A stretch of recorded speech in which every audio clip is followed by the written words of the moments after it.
नमस्कार, मैं हूं शैली शर्मा और आप देख रहे हैं एनजीपी हरियाणा।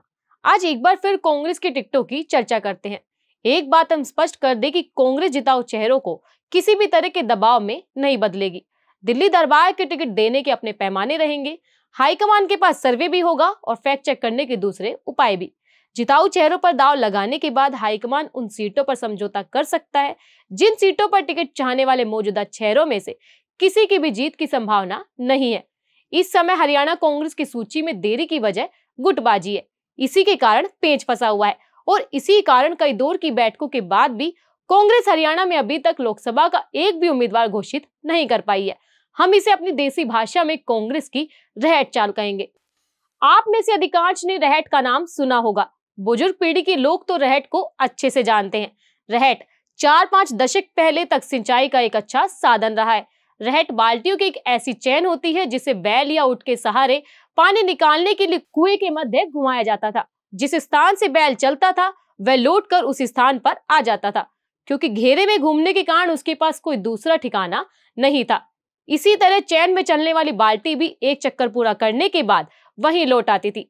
इसलिए कहा गया रहट चाल, मतलब जहां से चले थे वहीं खड़े हो गए। कांग्रेस भी आज रहट चाल में फंसी हुई है।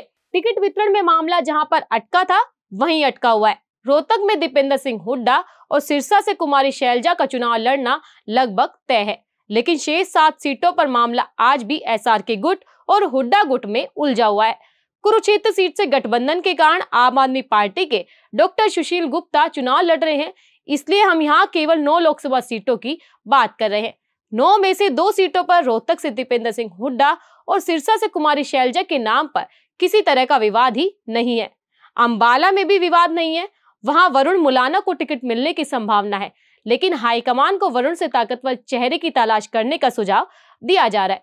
हिसार में भी लंबी कतार है, लेकिन हम कह चुके हैं कि चौधरी वीरेंद्र सिंह के बेटे ब्रजेंद्र सिंह ही संभवतः कांग्रेस का चेहरा होंगे, लेकिन जयप्रकाश और चंद्र प्रकाश की उम्मीद भी अभी कायम है। बदली हुई परिस्थितियों में नैना चौटाला के मैदान में आने के बाद किसी गैर जाट नेता को लड़ाने की चर्चा भी चल पड़ी है, लेकिन हमारा यही मानना है कि ब्रजेंद्र सिंह को चुनाव लड़ाने पर सहमति बन जाएगी। सोनीपत में अभी स्थिति स्पष्ट नहीं है। हुड्डा गुट की ओर से सतपाल ब्रह्मचारी का नाम आगे किया हुआ है, मगर यहाँ अन्य नामों पर भी विचार चल रहा है।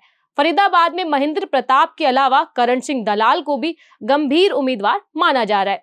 करनाल में लंबी सूची है, यहाँ पर राष्ट्रवादी कांग्रेस पार्टी के प्रमुख चेहरे रहे मराठा वीरेंद्र वर्मा को टिकट की संभावना सबसे अधिक है, लेकिन अभी वीरेंद्र राठौर, बलबीर पाल शाह के भाई बुल्ले शाह और पूर्व स्पीकर कुलदीप शर्मा भी टिकट की दावेदारी जता रहे हैं। असली खेल भिवानी, महेंद्रगढ़ और गुड़गांव लोकसभा में फंसा हुआ है। यह खेल शुरू किया था भूपेंद्र सिंह हुड्डा ने।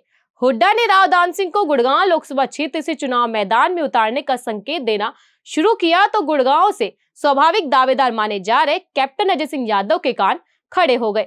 यह हुड्डा की दबाव की रणनीति थी, लेकिन समय के साथ दान सिंह गंभीर हो गए और उन्होंने गुड़गांव छोड़कर भिवानी, महेंद्रगढ़ पर पूरा जोर लगा दिया।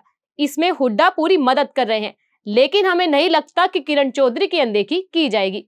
हमारे हिसाब से कैप्टन अजय सिंह यादव गुड़गांव से और किरण चौधरी या उनकी बेटी श्रुति चौधरी भिवानी, महेंद्रगढ़ से मैदान में उतरेंगे, लेकिन खड़गे और राहुल गांधी के सर्वे में दान सिंह का चेहरा जिताऊ लगा तो फिर उनकी राह रोक पाना आसान नहीं होगा। उस स्थिति में कैप्टन की जगह किसी गैर यादव को दी जाएगी।